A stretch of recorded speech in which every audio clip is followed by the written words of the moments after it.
Let's continue the series, Bad People, Bad Role Models in the Bible that believers think is good. Today we're talking about Jacob / Israel.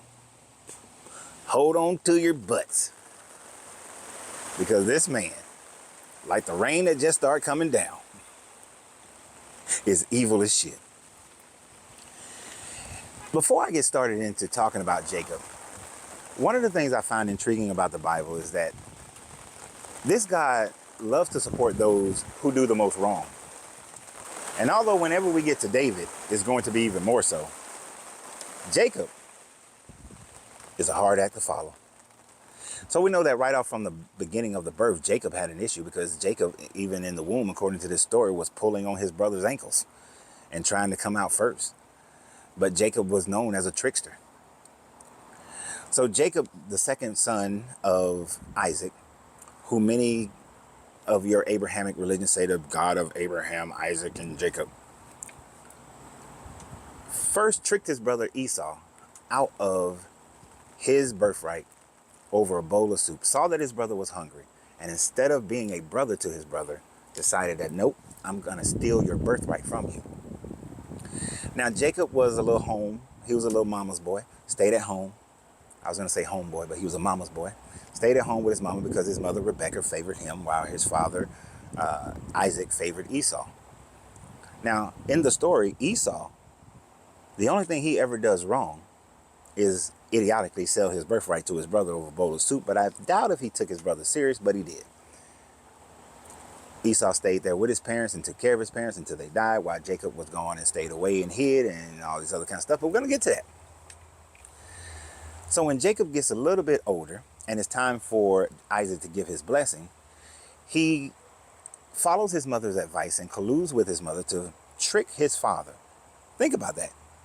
He tricked his father into getting the blessing, which is tricking your father into gaining the inheritance. You are so maniacal that you are willing to trick your father, who hasn't done anything horrible against you other than favor his oldest son. And maybe the jealousy caused him to do that, but he tricked his father into getting the blessing. And once he got the blessing and realizing that his brother Esau may kill him, which his brother never did, and his brother actually later on forgives him, Jacob is told by his mother to go to Laban and get him a wife from their people. And the main reason why she said this is because she would not suffer another Hittite woman to come into that house, not because she was a Hittite, but because when Esau married two Hittite women, those women created sorrow for Jacob, for Isaac and Rebecca, that she was just being tribalist against them. And so she was like, nope, instead of marrying this woman or any other woman that doesn't have any blood relation, I want you to go to your family and go to my brother and get you some incest going on. Let's go get some incest going. So he goes, finds Laban, sees Rachel, falls in love with Rachel instantly, according to this story, which I find hard to believe. Then he makes a deal. That was fine. He gets tricked by Laban, winds up marrying the sister Leah, because he didn't like Leah. And the only reason it says that he didn't like Leah, and the only reason that Laban said anything negative against Leah, because Leah had a lazy eye, which I think is effed up. Think about it, women who follow this book. Y'all, Leah is looked down upon because she has a deformity, because she has a lazy eye. That's some bullshit. See how this Bible treats women? Now Leah, then he works another 7 years, and then he gets to marry Rachel, which is the one that he wanted to marry. So now he has two wives. I don't see nothing wrong with that. But now Leah and Rachel begin this baby race, because of course the value of a woman is whether or not they can produce children for the man, and especially boys. But the issue here is that Jacob has no problems with Leah sending Zelpha,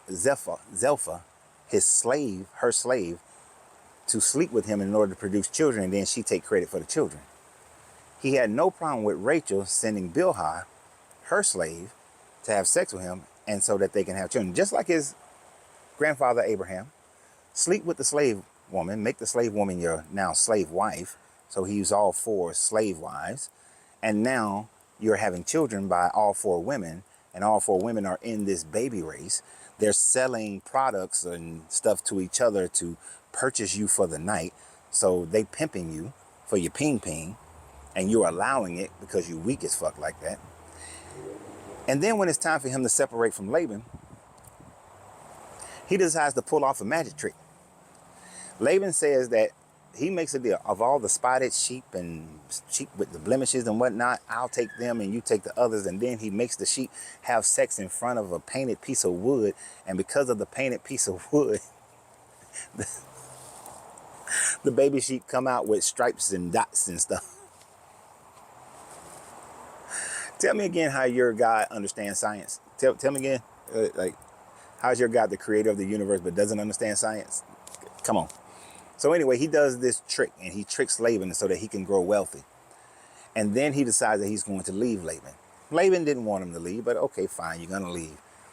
He leaves. Now, it is Rachel's fault that Rachel decides that she's going to steal her father's gods and then claim that she was on her menstrual cycle, and that's why Laban didn't search under her satchel to see if she had those gods.